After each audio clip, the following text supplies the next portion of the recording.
بسم اللہ الرحمن الرحیم۔ اس قوم کو شمشیر کی حاجت نہیں رہتی ہو جس کے جوانوں کی خودی صورت فولاد۔ معاشرے میں مثبت سوچ کو پروان چڑھانے، ملک و ملت کا مستقبل سنوارنے کے لیے ہر دور میں نوجوانوں کا کردار سر فہرست رہا ہے۔ نوجوانوں کو قوم کے معمار اور قیمتی سرمایہ تصور کیا جاتا ہے۔ وہ ملت کی تعمیر و ترقی میں بڑھ چڑھ کر حصہ لیتے ہیں، دماغی و جسمانی لحاظ سے دوسروں سے زیادہ مضبوط ہوتے ہیں، ان میں ہمت و جستجو کا جذبہ کوٹ کوٹ کر بھرا ہوتا ہے۔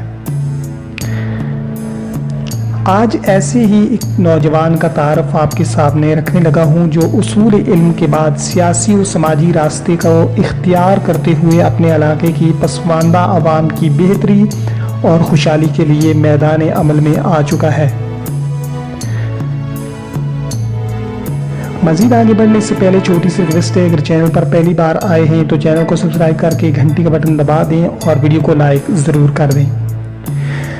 میری مراد سیاسی و سماجی شخصیت وحید عرفان صاحب ہیں۔ وحید عرفان صاحب کا تعلق تحصیل بالاکوٹ کھولیاں بٹیاں سے ہے۔ 6 نومبر 1992 کو بالاکوٹ کھولیاں بٹیاں محمد عرفان صاحب کے ہاں پیدا ہوئے۔ کل 3 بہن بھائی ہیں، بہن بھائیوں میں پہلا نمبر ہے۔ ابتدائی تعلیم گورنمنٹ پرائمری اسکول کھولیاں درویش آباد سے حاصل کی۔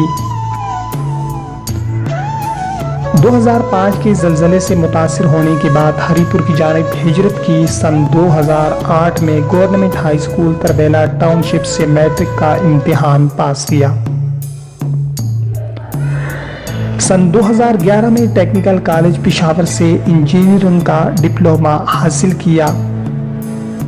سن 2015 میں سیاسی میدان میں قدم رکھا۔ 2015 کے بلدیاتی الیکشن میں یوتھ کونسلر کی نشست پر الیکشن لڑتے ہوئے 435 ووٹ حاصل کیے۔ مئی سن 2016 کو رشتہ ازدواج میں منسلک ہوئے۔ فی الحال فلائی فاؤنڈیشن کھولیاں بٹیاں کے صدر ہیں اور فلائی کاموں میں بڑھ چڑھ کر حصہ لے رہے ہیں۔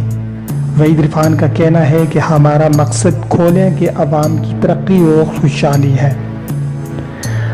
ان کا کہنا ہے کہ ہم سیاسی و سماجی خدمات سے کھولیاں کے معاشی استحکام کے لیے عزم کے ساتھ آگے بڑھیں گے۔ ان کا کہنا ہے کہ علاقے اور عوام کی ترقی اور تعمیر کی جدوجہد میں سب کو اپنا کردار ادا کرنا چاہیے اور عوام کو بنیادی سہولتوں کی فراہمی اور ان کے مسائل کا حل ہماری اولین ترجیحات ہے۔ آخر میں اقبال کا پیغام نوجوانوں کے نام۔ تو شاہین ہے پرواز ہے کام تیرا، تو شاہین ہے پرواز ہے کام تیرا، تیرے سامنے آسماں اور بھی ہیں، نہیں تیرا نشیمن قصر سلطانی کے گنبد پر، تو شاہین ہے بسیرا کر پہاڑوں کی چٹانوں پر، پرواز ہے دونوں کی اسی ایک فضا میں، شاہین کا جہاں اور ہے کرگس کا جہاں اور۔